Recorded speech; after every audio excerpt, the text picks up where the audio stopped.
Chapter 4, Blood on the River. Travel south until your butter melts, then turn right. That was an old British mariner's axiom and how to get to the New World. So when they turned right, where were they, boys and girls? Good. Say it loud. Proud. Yes, they're in the Canary Islands. Very good. All right. February 1607. My soul nearly left my body last night. I felt it, slippery and shimmery inside the shell of my body, trying to slide out through the top of my head. But Reverend Hunt came and laid his hands on my brow to keep my soul from leaving, and prayed for me to recover. And so today, my fever has broken, and I am still in my body, still aboard the Susan Constant, bound for the New World. We are finally sailing.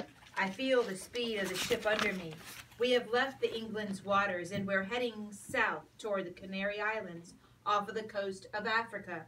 Captain Newport says our route will be like a big circle, following the winds and currents.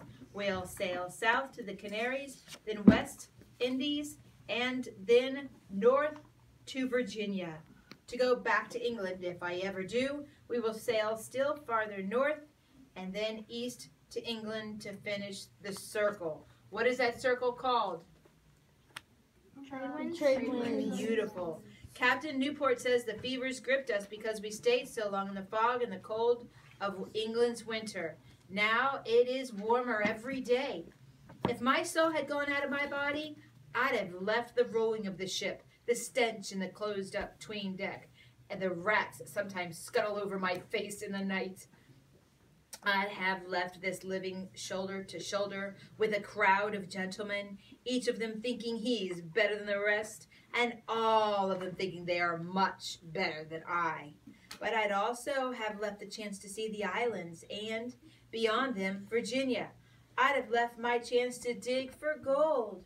So if it hadn't been for Reverend Hunt and his big, meaty, soul-blocking hands last night, I would have joined my mother in heaven or my father in hell and missed the whole exciting adventure of it.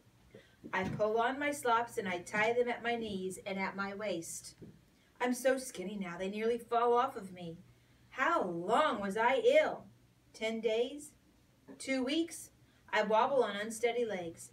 Air. That's what I need. Fresh air. Someone throws open a hatch. This is my chance. I pick up a slop bucket, my ticket to the ship's deck. I start up the ladder carrying the slop bucket carefully. I glance down into it. Human waste and vomit sloshing together. Bad idea. I feel woozy, almost lose my balance. Look up, I tell myself, and I do so. And in a moment, my head is out of the hatch opening, and I'm looking at a violet blue sky with wispy pink clouds. Sunrise at sea. Look at what the cat dragged in, a sailor calls. He pulls on a thick line and looks down at me from the foredeck. Haven't seen this one in weeks. Thought maybe he died. Stinks bad enough down there, says another sailor. Could be a few dead ones lying behind the ale barrels and no one will even know. The sailors all laugh.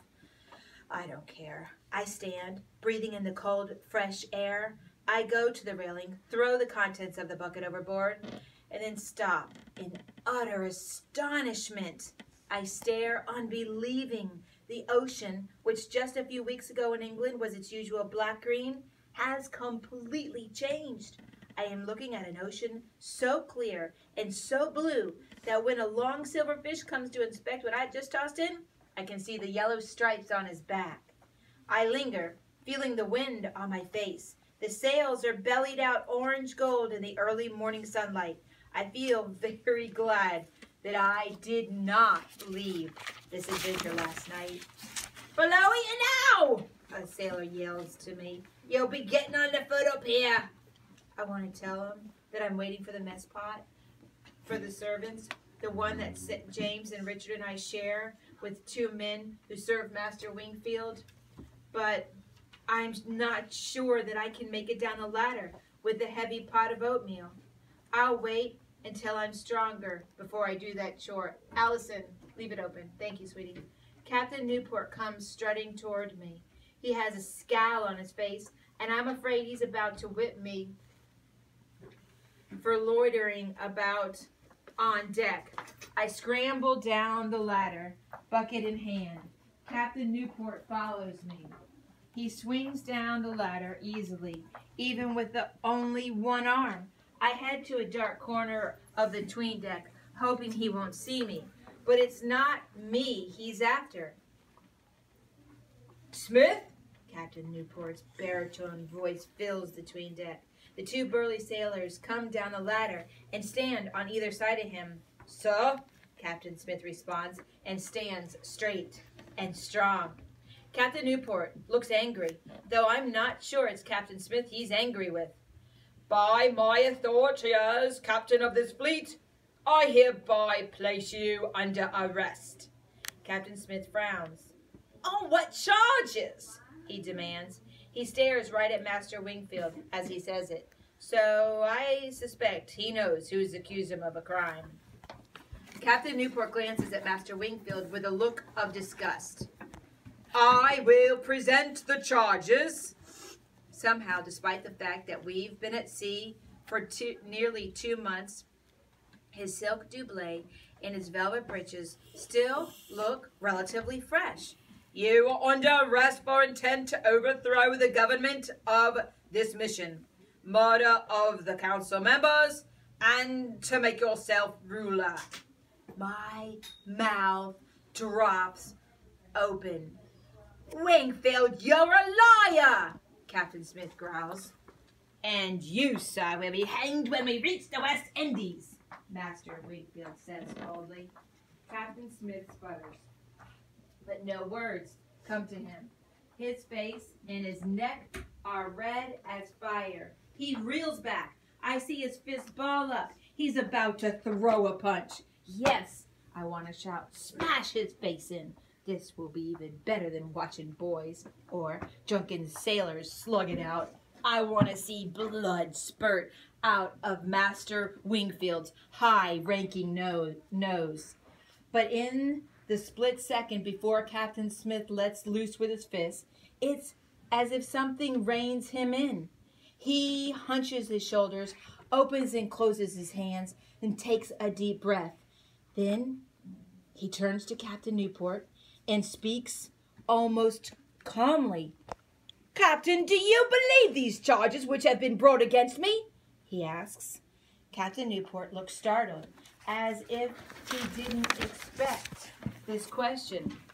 I cannot leave a suspected traitor unshackled, he says.